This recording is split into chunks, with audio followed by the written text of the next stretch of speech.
saw him once when I was your age. He had that same look. We'll keep them from May the blessing of the Phoenix go with you. How long have you been pursuing the Black Shields? Since they burned their first village. We tracked down the bastards responsible and fed their corpses to Stillwind. Suffice to say, that got their attention. It's been a game of cat and mouse ever since.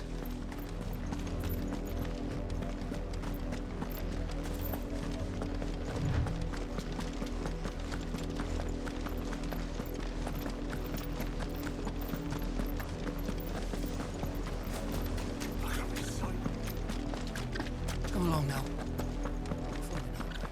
The bastards are lucky I did. There they are. On your command, my lord.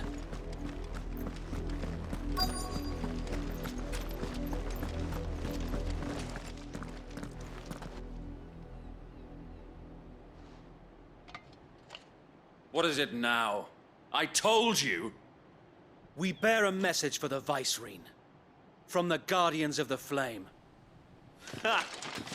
You presume to tell us that a pair of filthy vagabonds, a woman and a dog, could guard aught against the might of the Black Shields? Then come! Die along with your flame! For Azaria! For Azaria! Your petty revolution ends here. On these our swords we swear.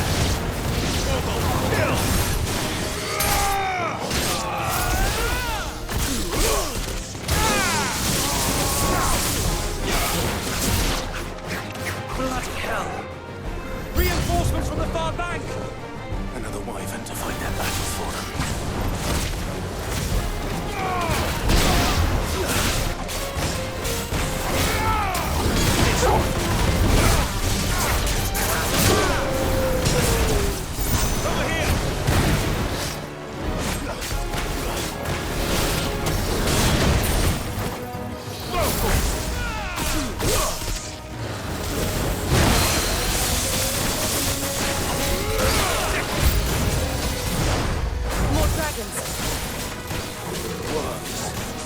The Imperials aren't taking any chances. I can't say I'm flattered.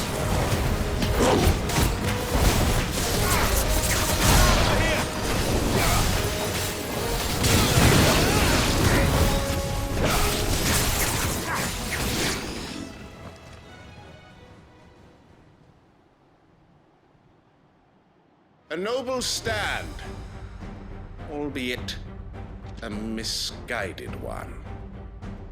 In taking it, you have but proven our point. That this land is in dire need of cleansing. Get him!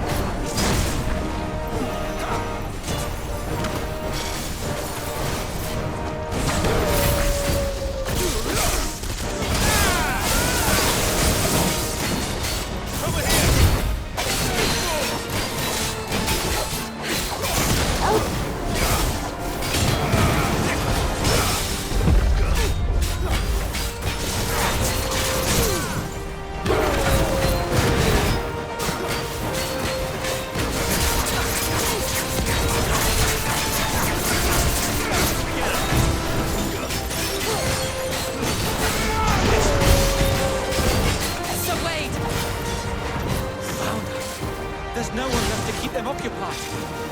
We need to finish this. You mean finish him?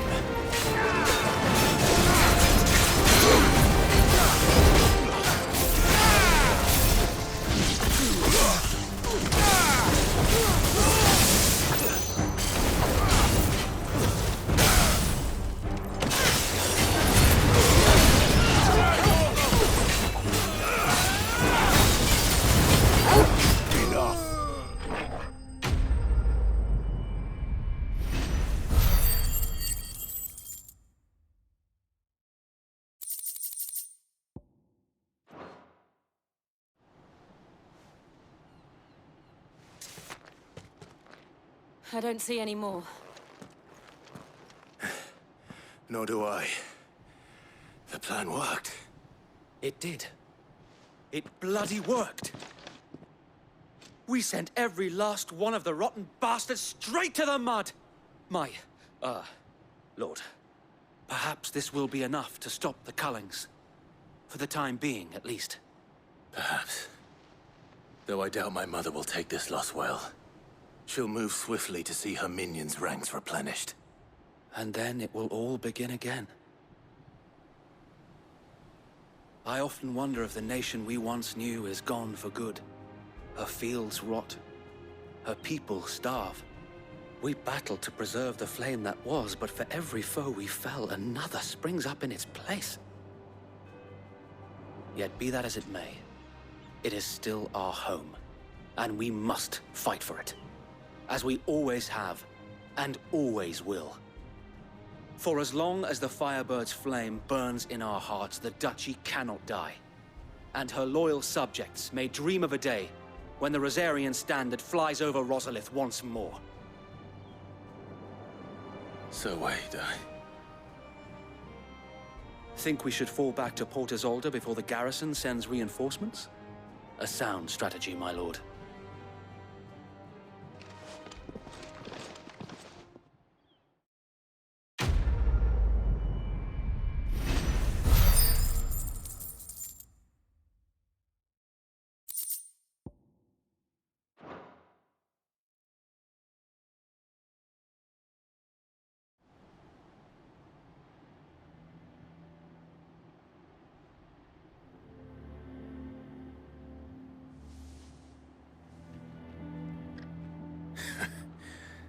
And how long has my uncle been funding you and your comrades' endeavors? Since the beginning. Lord Byron was the first person I turned to after forming the Guardians. And had I known of this tunnel back then, I wouldn't almost have been hanged by the city guard for trying to sneak over the wall. I suppose a formal request for an audience would have appeared suspicious. And appearances must be maintained. Were the Vice-Regency to catch wind of Lord Byron's involvement in our movement, they'd seize his estate and send him to the gallows, where he would be of no use to anyone. And so, though it sickens him to the soul, he plays the part of the loyal lord, knowing that one wrong move might prove his downfall. It is why he remains ever vigilant. Don't be surprised if he refuses you an audience, especially since you're famously dead. Then I will have to think of a way to prove that I am neither wraith nor wrongdoer. I might have something which could help with the latter. It's the mark of the Guardians. Display it, and those who love Rosaria will know where your loyalties lie.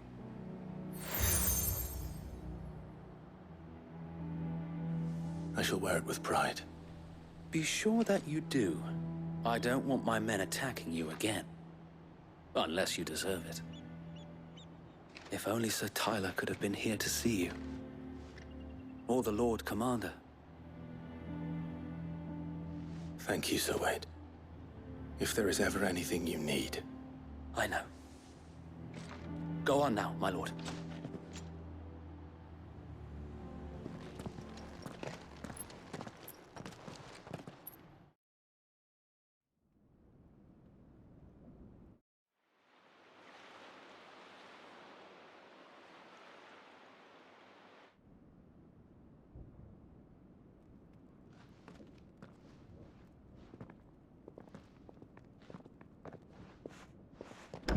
How accommodating.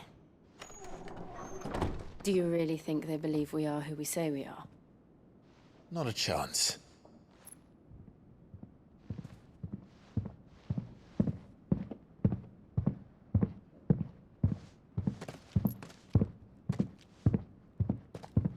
Right, I guess. My uncle believes we're imposters here to rob him. And means to string us up himself.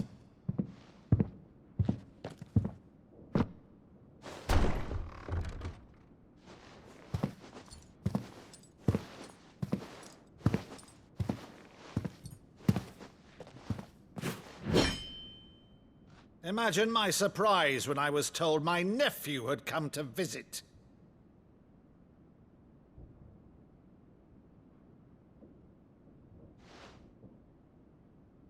Clive Rosfield died long ago. And for uttering his name here, you shall pay with your tongue!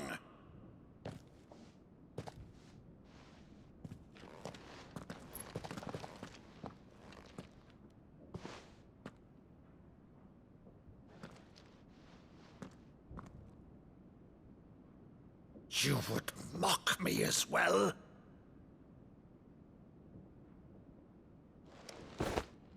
It is I, Sir Crandall of Camelot, loyal servant to her serene holiness, Saint Sybil the Unshod.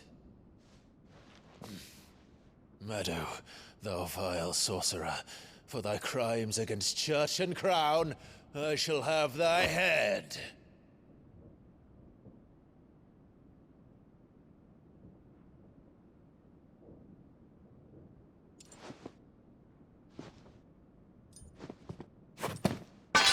Curse thee, infectious flax wench. Even in death, must thou plague me still? Very well. I shall open the gates of hell, that thou might see thy charge once more.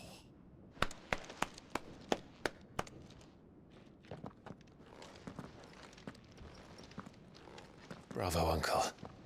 You're still the finest Meadow in the twins. Oh, Clive, my dear boy, it's really you.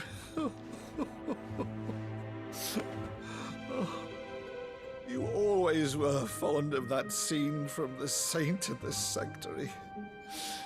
Never did let me play Sir Crandall.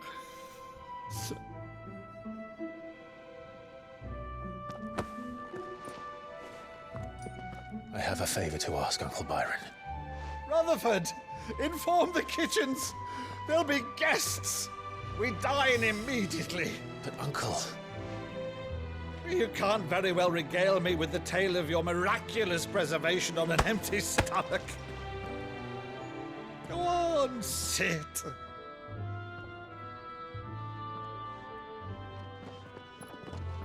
See that you use the good plates, Rutherford.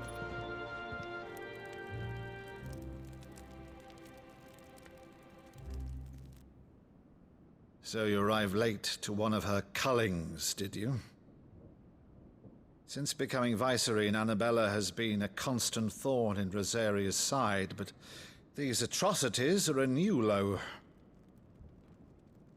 Something has changed. Quite what, I don't know, but the woman we knew is gone, and a monster sits in her place. A monster. For better or worse, I've been charged with governing this town, and thus must maintain the illusion of obedience. That's all I can do to aid Wade and his merry band of revolutionaries. So he's told us. You have risked much for Rosaria. Our nation will be forever in your debt.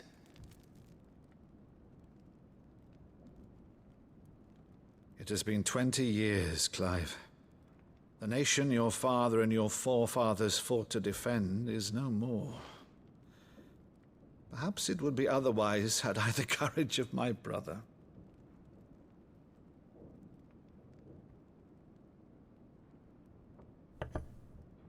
All right, if it's a ship you require, a ship you shall have. I've a galley in port, but recently relieved of her cargo. She can be outfitted for the voyage in a matter of weeks. So you believe us then? About everything? Believe you? Ha! Only a fool would believe even half of the things you claim. But until tonight, only a fool would have believed my nephew still lived. And besides, I have it on good authority that Clive is telling the truth. Whose authority? Your own, of course. You've always been a terrible liar. Is that true? It's not untrue. Let's say no more about it, eh? It wouldn't do to linger on my nephew's greatest failing.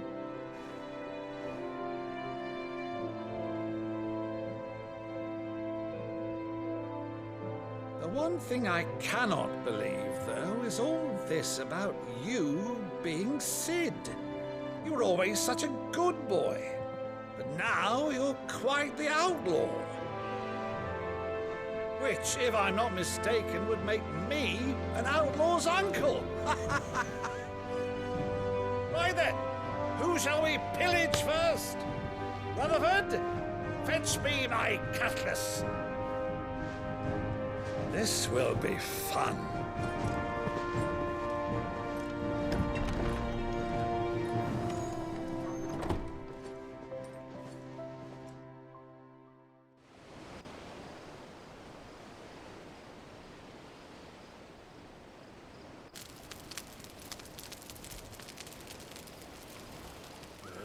Over there. Go on. She's a fine ship, isn't she? Once outfitted, she'll bear us across the boiling sea to Drustinus in the space of 3 days.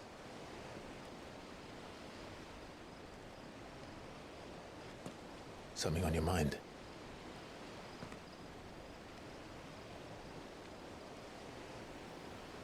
Monsters.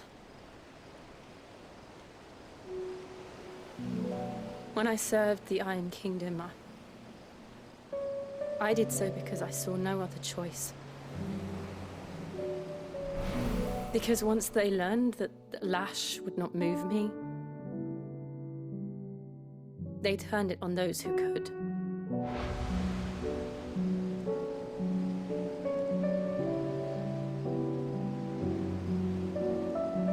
And so I became their puppet.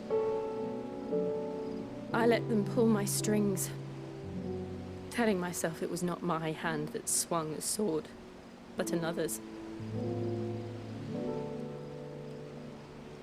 I removed myself from the truth so I wouldn't feel the pain it caused.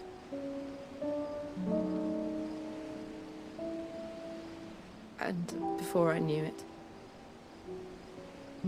I no longer felt anything. Anything at all.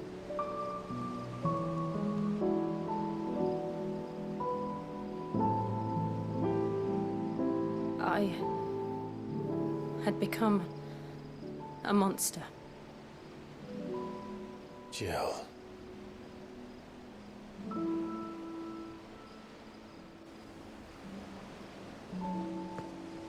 I don't want to be a monster, Clive. Do you understand? I want to choose a different path, a better path. To live on my own terms. But before I can do that, I need to come to terms with my past.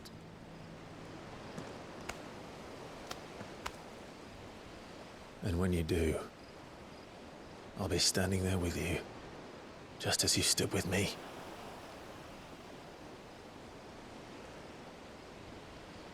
Thank you, Clive. I must atone for my sins. Only then, when it's done, will the monster cease to be. Just promise me that you won't die with it.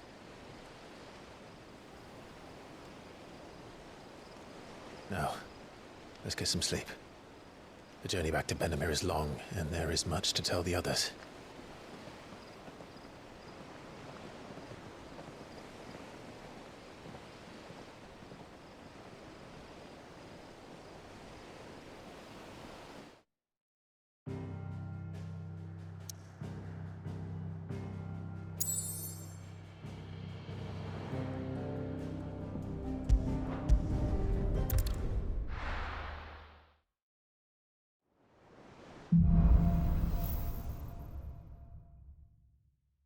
Only the Founder knows what awaits us in the Iron Kingdom.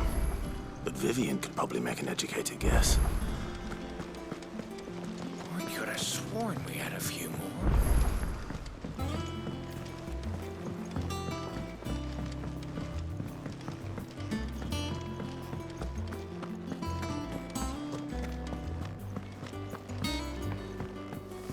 Deadlands wouldn't be half as bad without all the bloody dust.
She's taken quite a liking to Lady Karen.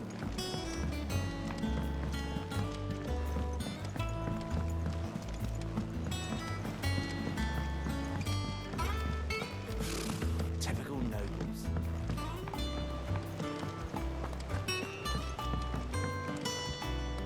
Back again, Lord Rosfield. I'm touched that you should find me such good company. It is not your company, but your counsel that I seek on this occasion. Ever the charmer. What will it be today, then? The Iron Kingdom. I need to know what to expect. You'll soon be setting sail for Drake's Breath, then, I take it. The mother crystal that rises from the boiling sea. There was a time when a true-blooded Rosarian had only to brave the waves to visit it. But then the Ironblood made their move.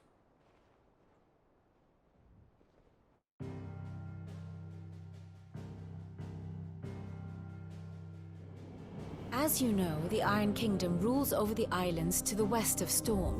Or rather, its church does. But this is not the pragmatic approach to state religion employed by the Holy Empire to manipulate the masses.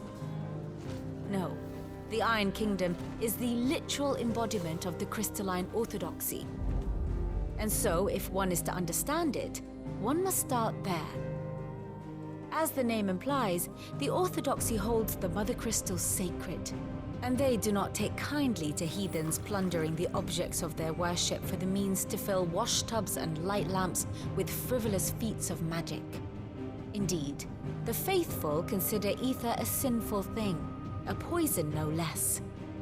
And to them, a dominant is an instrument of evil, albeit one they have proven only too happy to turn against their enemies. Some 80 years ago in Northern Storm, Drake's eye collapsed. Soon after, in pursuit of ether and with the Blight at their backs, the Northern Territories descended upon the Grand Duchy of Rosaria. And when the Shields of the Flame marched north to meet them, the Iron Kingdom spied an opportunity. A few short days later, the Crusaders landed on the island of Mount Drastanus, home of Drake's Breath, and plucked it from the Duchy's grasp. Rosaria tried to reclaim it, of course, but to no avail. I doubt more than a handful of Duchy men have set foot on its shores in your lifetime.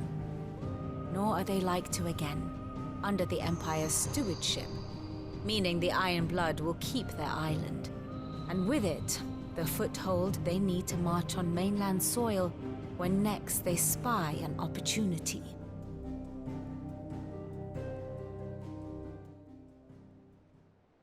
The Mother Crystal is both the object of the Iron Blood's worship and their gateway to the continent, making Drastanus the holiest of holy grounds, from which the Orthodox Crusade shall one day sail forth to claim the remaining Mother Crystals, or die trying.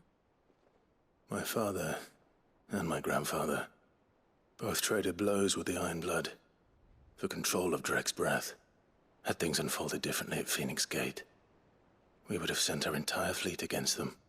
But instead, they sent their fleet against Rosaria, sacked the capital, killed the men, and captured the women, including Jill. I'd say you'd be forgiven for wanting a little revenge, Clive. My only aim is to destroy the Mother Crystal. But thank you all the same. Not much else to do here. Let's see if Jill's ready.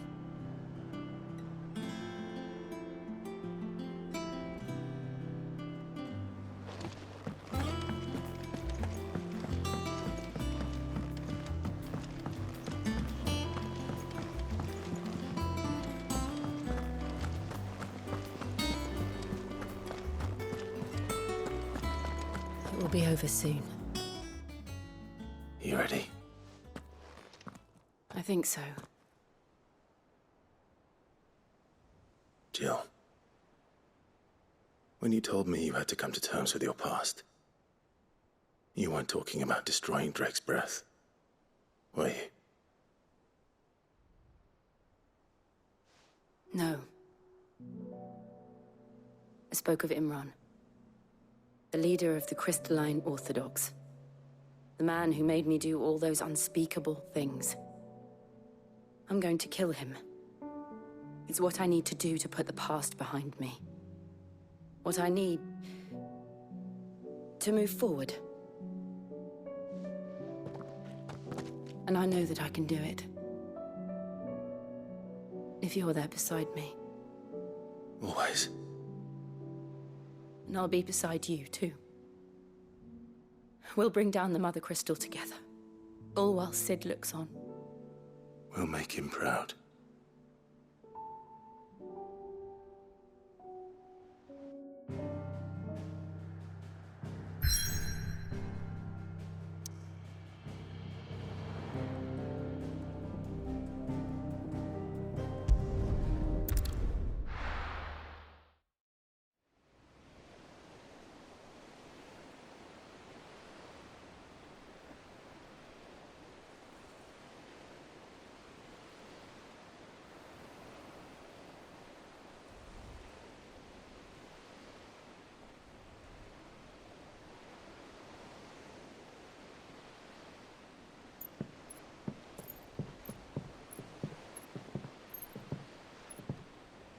Useful trick.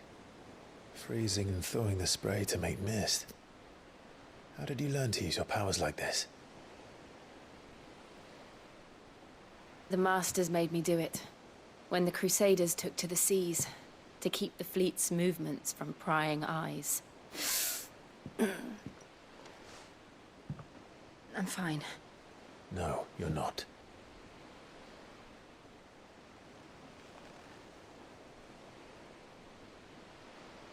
This may be the only chance I get to go back. My only chance to put things right. I have to do this. Whatever the cost. All right.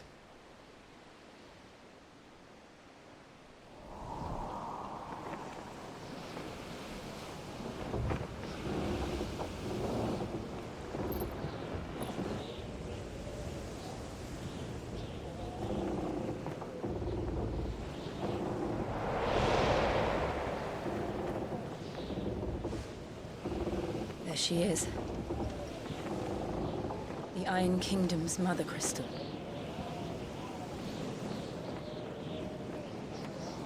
Drake's breath.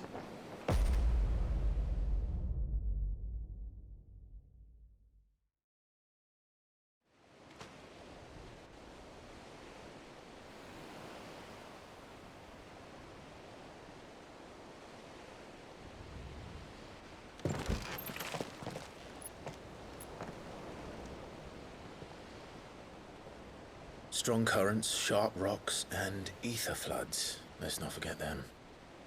This island is a natural fortress. But safety breeds complacency, allowing a single rowing boat to slip in unseen.